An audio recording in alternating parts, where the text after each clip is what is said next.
Umunyamakuru wa Smartness TV ubwo yageragaho abarimu bari bishimiye ibirori kubera kongezwa umushahara, by'umwihariko murabizi neza ko Smartness TV ku makuru ajyanye n'uburezi baba bahababereye. Twari duhari rero, twagira ngo murebe ibyishimo bihari, ibirori kwihangana byanze, ibyishimo ni byose. Mwarimu yanezerewe, agashara kiyongereye, kubyina, gusimbuka, igisirimba. Mwikurikirire inkuru mbaraniratube.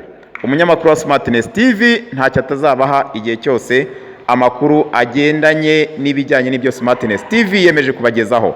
Ni byiza cyane mu ireme ry'uburezi biri bukube inshuro nyinshi cyane mu Rwanda.